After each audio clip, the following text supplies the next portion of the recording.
മുൻമന്ത്രിയും മുതിർന്ന കോൺഗ്രസ് നേതാവുമായ ടി.എച്ച്. മുസ്തഫ അന്തരിച്ചു. 84 വയസ്സായിരുന്നു. കൊച്ചിയിലെ സ്വകാര്യ ആശുപത്രിയിലായിരുന്നു അന്ത്യം.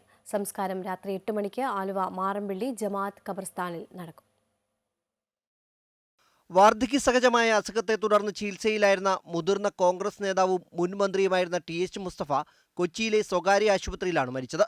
ആലുവ കുന്നത്തുനാട് നിയമസഭാ മണ്ഡലത്തിൽ നിന്നും 5 തവണ നിയമസഭയിലേക്ക് എത്തിയ മുസ്തഫ 1991-96 കെ കരുണാകരൻ മന്ത്രിസഭയിൽ ഭക്ഷ്യ സിവിൽ സപ്ലൈസ് വകുപ്പ് മന്ത്രിയായിരുന്നു. 1997 ആലുവയിൽ നിന്നാണ് ആദ്യം നിയമസഭാ അംഗമായത്.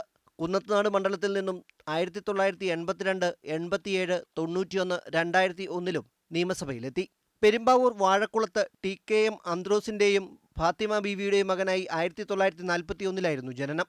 പ്രാഥമിക വിദ്യാഭ്യാസത്തിന് ശേഷം യൂത്ത് കോൺഗ്രസിലൂടെയാണ് രാഷ്ട്രീയ രംഗത്തേക്കെത്തിയത്. യൂത്ത് കോൺഗ്രസ് മണ്ഡലം പ്രസിഡന്റ്, ജില്ലാ ജനറൽ സെക്രട്ടറി, 14 വർഷം DCC പ്രസിഡന്റും ആയിരുന്നു.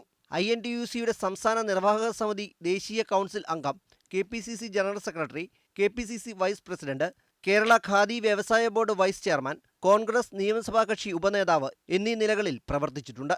വീട്ടിൽ പൊതുദർശനത്തിന് ശേഷം രാത്രി 8-ന് മാറമ്പിള്ളി ജുമാ മസ്ജിദ് ഖബർസ്ഥാനിൽ സംസ്കാരം നടക്കും. അമൃത ന്യൂസ്, കൊച്ചി.